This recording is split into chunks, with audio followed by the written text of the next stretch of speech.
check in on Phoenix. Devin Booker, who had a good series until he didn't, tweeted out this picture because he skipped media day. We hadn't heard from him. 36 unbothered. Now, 36, I think, is code for Durant's 35 plus Booker's 1. So I guess he's speaking on Durant's behalf as well. Katie just can't get away from the numerology teammates. Oh, don't get me started on Tesla. So, what's next for the Suns? well, they have to make massive changes. Massive. Massive.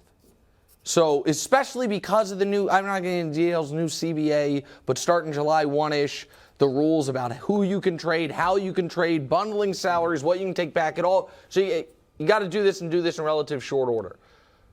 I think you got to trade Chris Paul for multiple players, a team that is like, maybe we win right now and his contract's non-guaranteed after this year. How about the Clippers? I like that reunion. They're going to lose Russ for nothing, I would imagine, and they have a surplus of okay guys, which is just what the Suns need. So it wouldn't be all these guys, but Zubats, Batum, Mann, Covington, couple of those, Chris Paul, and now you have rotation. DeAndre Ayton obviously has to go. He doesn't want to be a Sun anymore. I've been trying to find an Ayton team. It's not easy to find. Utah maybe for Colin Sexton and Kelly Olynyk. No, I'm not doing that trade. For who? Why You're would who? Utah do Who? For Utah's not doing that. Because it's an upside play. Utah's not trying to win. Let's assume Utah doesn't get Wemby today. Okay. All they're trying to do is acquire upside and assets, and you got to pay somebody. So at least his contract's already locked in. Again, I don't have the exact Ayton trade, but you got to make a trade. You have to turn Chris Paul and DeAndre Ayton into 4 rotation pieces, 4 like C-plus guys, and then you have the beginnings of it. The next thing you need to do is whoever the next head coach is, Wilds, needs to say to Devin Booker, you're 26 years old, you just got inducted into Club Superstar, grow up. You want him to say the club superstar part too? I would be nice, but you can't. I'm not Mr. Defend the Media, but you can't be the best player on a team and pull a Dylan Brooks, and where you skip out on you get second straight year at home 30 bowled, and then you don't do post game and you skip the exit interview. Wasn't great. You can't do it. It's a bad look. And so, No doubt. and then I didn't love the tweet either, to be honest with you. So here's the tweet again, Brew, to refresh your memory. Yeah. 36. That's the first time we've heard from him since the playoffs ended, for him at least, and since Monty was fired. Unbothered. I want to compare this to what Giannis tweeted when Coach Bud left. Thank you for 5 meaningful years, Coach. We accomplished something unbelievable, and I'm forever grateful. Do you think, and I know I don't want to overdo it, it's a tweet, and one was very nice, and the other one seemed a little dismissive. Am I making too big a deal of that, or not? It wasn't a great tweet.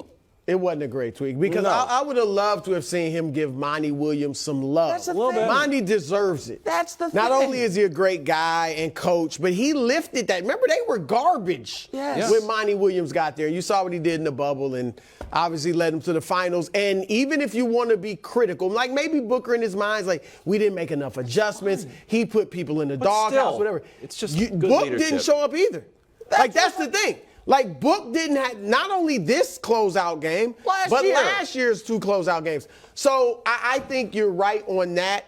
Booker's got to grow and mature. But here's where do they go? First of all, the number 1 coach on my list, and this goes for Philadelphia and Milwaukee, should be Tyronn Lue. He should be the number 1. He coaches a team. Yeah, Everyone okay. keeps saying- coach Doc of the Rivers Clippers. coached the team, too. We'll see. You know what? It I can happen. say it's Spoelstra. He ain't leaving. No, I'm serious. I think their teams are going after Ty Lue. I think Bruce Now, we'll right. see. Maybe the It's a Clippers weird will thing, resign him. yeah. But if I'm Ty Lue, and this is like Kawhi, I can't count on him. Paul George, I can't count on him. This is why I don't want Chris Paul. Now, just one more big name that I can't count on when it comes playoff time. All right, so that's the first step, whether they can get him or not. Secondly, there's league chatter and scuttlebutt that James Jones could be in trouble. All right? And there's more league chatter and scuttlebutt. We know Bob Myers, right, that he might not stay in Golden State. Well, if they get rid of James Jones, there's chatter of a reunion between KD and Bob Myers. There's also now, it's not definite, but it's just out there floating around at the Chicago Combine. So can I Real just push talk. back? You don't think that's a leverage play from Bob Myers, who, for the record, Maybe. I've read 50 stories about? When we know Maybe.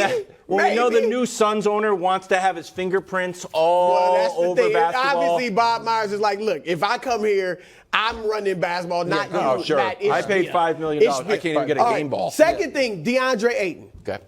I'm with you on it's time for a move. However, before I move him, I'm seeing if he can vibe with the new coach. Because it's not bad to have a 7-footer who can give you 18 and 10 without you running many plays. That's for him. fine. So I'm just saying, I'm going to let the new You can't coach vibe with Monty Williams, world's nicest guy. If I'm trying it. If they don't vibe, then I'm trading Ayton. fair enough. So that's where I'm going. They need depth, but Chris So Paul, you also, probably by the going way, to have to attach Wild, something to him. there's to a get him little out of that league chatter Bruce talking about that guy who was sitting next to Ishbia. About Isaiah Thomas potentially. I don't think he's going to take over officially, but he's advising. What I read today was rumors about him Officially? being head coach, not front office, head coach. I listen. Zeke's a friend of the show, and I like him. That would be a bold move by Matt Ishbia. But go ahead. Bold. Isaiah's a legend. I like the Steve Nash did a rumor, good job too. in Indiana. I like them all. Yeah. Nash? Oh, God, he shows up in his son's jersey. He's like, I'm going to wear my jersey like a baseball manager. Okay, so let's talk about KD. Please. Do you think KD needs to win a title to save? Now, we're saying save. I have a little bit of an issue. I think his legacy's okay, but to save his legacy. Well, if he doesn't win a title, or make another finals at least, it's the weirdest basketball reference page ever. The weirdest of great players. We've never seen a guy, nothing close to this, have this many deep playoff runs in his 20s and go 0 for his 30s. So can we show you KD's 20s versus 30s? This is conference finals and finals games. It's 49-1. It's 2,000 minutes. Bruce is a stickler when I do that. 1,999 minutes to 11. With good reason. 11 minutes? Yeah, it's the game he got popped hurt? his Achilles. Yeah, I mean. Guys, the only thing close, and it's not that close, is Magic Johnson, who had to leave the sport because he contracted HIV, but even he made a finals in his 30s. Right. Had the whole playoff run against Jordan. Bro, I went through it. I went through the top 20 guys. Iverson? But Iverson's not a legend like that. He's a legend. He's an icon. legend, but I'm talking about guys who had. And Iverson, by the way, that's where Iverson isn't in the. Iverson does apply because he didn't have a bunch of deep playoff runs early in his career. Right, he had one he got ever. to the finals. Right. No, there are guys that had one great run and then nothing since then. There's nothing like it. This is age 30 through 34. We just got done with those 5 years of this man's career. And he's 0 for playoff success. And this is what I want to ask you, bro. What if after Kyrie asked out, he had just said, all right, I'll stick it out this year? Would he or would he not be in a better position if he wants to get out this summer? And B, I think maybe he's still playing. Here's why. The Nets ended the 6th seed. If KD would have stayed, they would have been the 5. Right. Mm-hmm. They couldn't have beaten Cleveland? With Kevin Durant, the pieces they got for Kyrie, the other guys there, and then Miami, and then all of a sudden, it's just stay where you're at and then survey it this summer. Well, I hear you on all that. And here's my save is, as you said, a strong word because he's obviously deserved it, top 75, deserved it, first ballot Hall of Fame, top 20. Top 20 ever. But here's what's happening though. Here's where going back down the mountain. No, yes. Yeah, I know. His post-Warriors career is diminishing slightly his legacy. When he left Golden State, nobody thought Steph was ahead of him. Nope. Now Steph's ahead of him. All right? And so I think other players, as we watch him show us year after year that he lacks the intangibles to lead a team to a championship. Not a leader by his own estimation. Not a culture setter. Personality-wise, not strong enough to lead a team. He becomes the second guy in terms of personality. Westbrook had a strong personality. He was kind of that leader. Kyrie, strong personality. He was the leader of the team for good or bad. Now Devin Booker.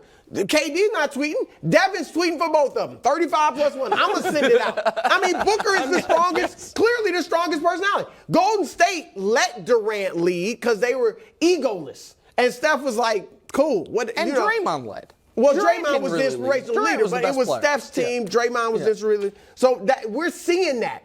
So I'm not, Jerry West led it, how many times? 9 finals? Yeah. And before he got willed, he was still getting in the finals every year in a big man NBA. So I'm Jerry West, Oscar Robertson, like guys that you had previously had KD ahead of. Dr. J. I think, I have Dr. J ahead of KD. Me too. But people thought he was going to, when he left Golden State, he was a huge favorite to pass him. He is dropping, in terms of the 20, that range. Yeah. And then the second thing is this. All that talk about in the 90s, they couldn't have handled a KD. No, I'm being serious. In the 2000s. You know what bothers KD? Physical defense. Jason Tatum made him shoot, 35, 38%? Turn the ball over a bunch Turn the ball over left and right. Aaron Gordon gave him problems. That's what I'm saying. This series turned the ball over. Physical defense that they used to play in the 90s. Stop. You can kill all that noise about who would have handled KD. I didn't think it was a long road, but we got to 80s defense. 90s. No, it's 90s. real But we're 32 minutes into the show. We have had a Bill Walton, Jerry West, Oscar Robertson, and Dr. J name drop. I am feeling great today. This is awesome. Am I wrong? Doc's Am wrong. I wrong? I don't think Drew Doc's doesn't like that. Or Wiles doesn't like. I don't like silly. Thanks for watching. Subscribe here to get more from the show and to check out clips from other shows on FS1.